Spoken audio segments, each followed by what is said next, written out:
అందరికీ నమస్కారం. నా పేరు అందే నాగబసవ సూర్యనారాయణ. పురాణ అమృతం ఛానల్ నుండి మాట్లాడుతున్నానండి. ఇది విజయవాడ నుండి గుంటూరు వెళ్ళేటువంటి ట్రైన్ రూటు. చూడండి, చాలా అందంగా ఉన్నది. కృష్ణా కెనాల్ దాటింది.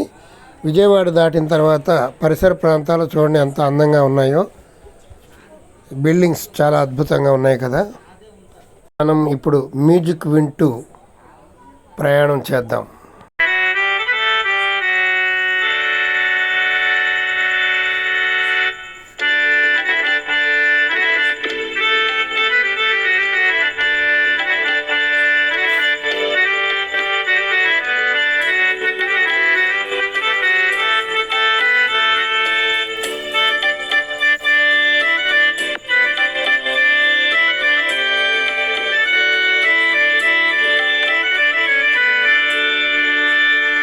ఇలా రైలు ప్రక్కన డోర్ ప్రక్కన కూర్చుని చూస్తూ ఉంటే మనసు ఎంతో ఆనందంగా ఉంటుంది.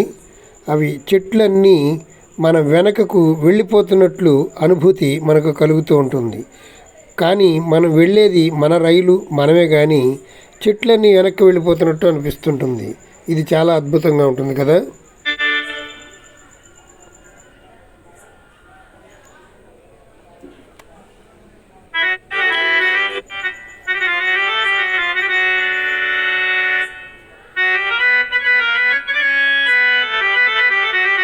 చూడండి, గమనించండి, చెట్లన్నీ వెనక్కి వెళ్ళిపోతున్నట్టు అనిపిస్తూ ఉంటుంది.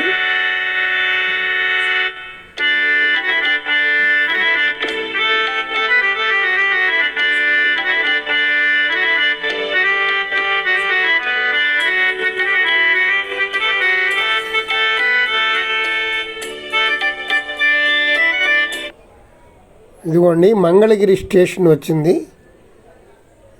మంగళగిరిలో పానకాల స్వామి ఆలయం ఉంటుంది. చాలా బాగుంటుంది. ఆయన కొండ మీద ఉంటారు. ప్రతిరోజు కొన్ని వందల వేల బిందులు పానకం పోస్తూ ఉంటారు. అయినప్పటికీ కూడా ఎంత పానకం పోసినా ఆయన స్వామి తాగేస్తూ ఉంటారు. అది ఆయన మహిమ. ఈ మంగళగిరిలో అద్భుతమైనటువంటి ఆలయం ఉంది. ఎప్పుడైనా మీరు వెళితే తప్పనిసరిగా దర్శించండి.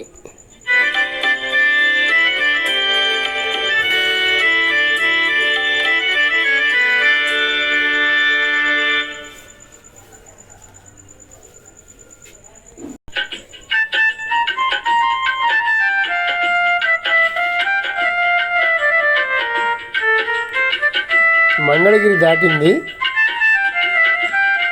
ఇప్పుడు మనం ముందుకు సాగుతున్నాం. విజయవాడ నుంచి గుంటూరుకి సుమారు 55 కిలోమీటర్ల దూరం మాత్రమే ఉంటుంది.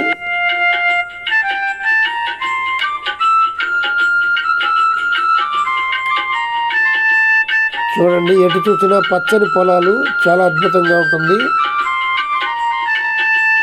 ఈ మంగళగిరి ప్రక్కనే మనకు అమరావతి, మన రాష్ట్రానికి నూతనంగా నిర్మించబడుతున్నటువంటి రాజధాని అమరావతి కూడా ఈ ప్రక్కనే ఉంటుంది. అమరావతి పూర్తిగా తయారైతే విజయవాడ, గుంటూరు, మంగళగిరి, అమరావతి ఈ మొత్తం అన్నీ కలిసిపోయి హైదరాబాద్ అంత సిటీ అవుతుంది.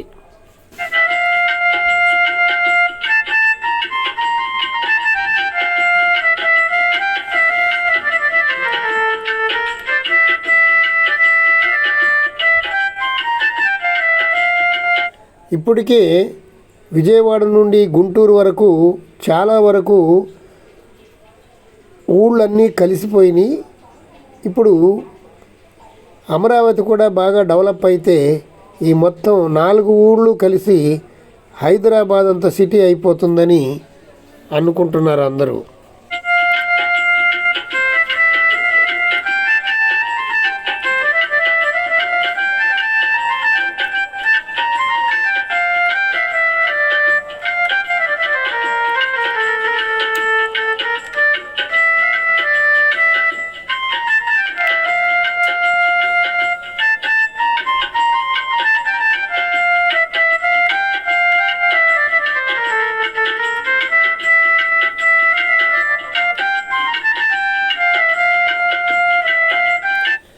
ఒకప్పుడు ఇక్కడ భూముల ధరలు ఆకాశాన్ని అంటిని, ఆ తరువాత మళ్ళీ కొద్దిగా డౌన్ అయినాయి, మళ్ళీ ఇప్పుడు వేగం పుంజుకుంటున్నాయని అంటున్నారు. ఈ చూడండి అపార్ట్మెంట్లు ఎంత హైట్గా కట్టారు.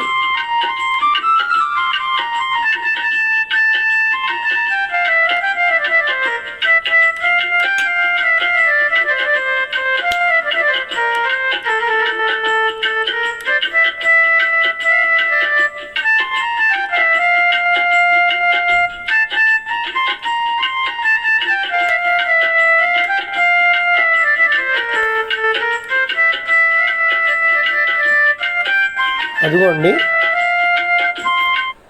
గుంటూరుకి వెళ్ళేటువంటి bypass road, national highway road, Vijayawada నుండి నేషనల్ హైవే రోడ్డు మనకి కనబడుతుంది. చాలా విశాలంగా ఉంటుంది.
ఇదిగోండి నంబూరు అనేటువంటి గ్రామం వచ్చింది.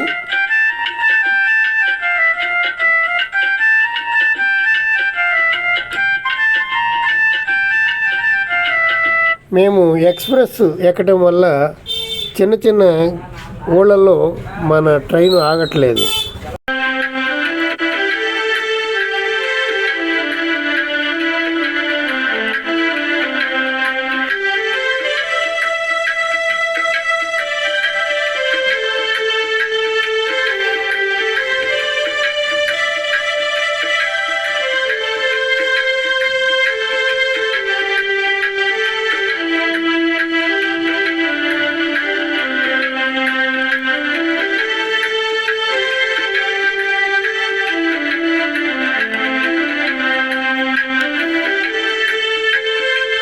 ఇదిగోనండి గుంటూరులోని ఆటో నగర్ వచ్చింది.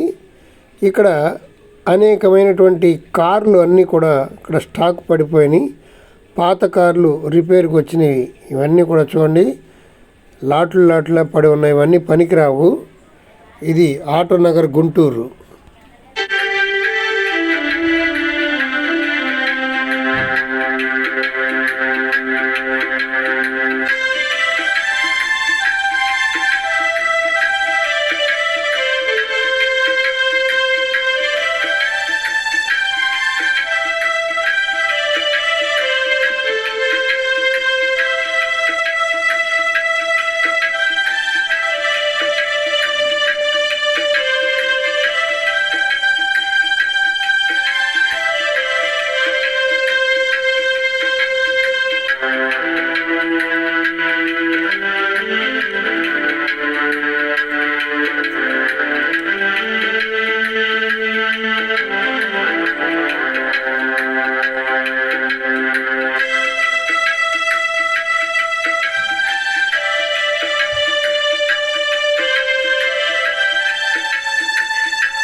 గుంటూరు నుండి కోటప్పకొండ కొంచెం దగ్గరగా ఉంటుందండి. గుంటూరు నుండి ఒక 50 కిలోమీటర్ల ప్రయాణం చేస్తే నరసరావుపేట అనేటువంటి గ్రామం వస్తుంది. ఆ నరసరావుపేట నుండి ఒక 15 కిలోమీటర్లు వెళితే కోటప్పకొండ దక్షిణామూర్తి ఆలయం మనకు దర్శనమిస్తుంది. ఇది గుంటూరు నుండి వెళ్ళడం కోటప్పకొండకి చాలా సులువైనటువంటి మార్గం. మీరు ఎప్పుడైనా గుంటూరు వెళ్ళినట్లయితే కోటప్పకొండ చాలా విశేషంగా ఉంటుంది. అక్కడ బస చేయడానికి సత్రవులు కూడా మనకి లభిస్తాయి. సత్రవులు కూడా చాలా తక్కువగా ఉంటుంది. చాలా ప్రశాంతమైనటువంటి ఏరియా ఆ కోటప్పకొండ. త్రికోటేశ్వర స్వామి వారు ఉంటారు. 3 శిఖరాలు కనబడుతూ ఉంటాయి. ఇదిగోండి గుంటూరు జంక్షన్ స్టేషన్ వచ్చేసాం మనం. మా పురాణామృతం ఛానల్ని మీరు మొట్టమొదటిసారిగా చూస్తూ ఉంటే సబ్స్క్రైబ్ చేసుకోండి, బెల్ ఐకాన్ నొక్కండి. ఇంతకుముందు సబ్స్క్రైబ్ చేసుకున్నటువంటి వాళ్ళు ఈ వీడియోని లైక్ చేయండి, మీ బంధువులకు షేర్ చేయండి, వారికి కూడా రూట్ అవగాహన ఉంటుంది. మీరు ఎప్పుడైనా గుంటూరు వచ్చినట్లయితే కోటప్పకొండ తప్పనిసరిగా దర్శించండి. చాలా మహిమాన్వితమైనటువంటి క్షేత్రం. ఆంధ్రాలో ఏకైక దక్షిణామూర్తి ఆలయం కోటప్పకొండ. అక్కడ చాలా ప్రశాంతంగా ఉంటుంది. 2 రోజులు ఉండడానికి కూడా చాలా ఆనందంగా గడిపి రావచ్చు. ఓం నమః శివాయ, ఓం నమః శివాయ. Thank you very much.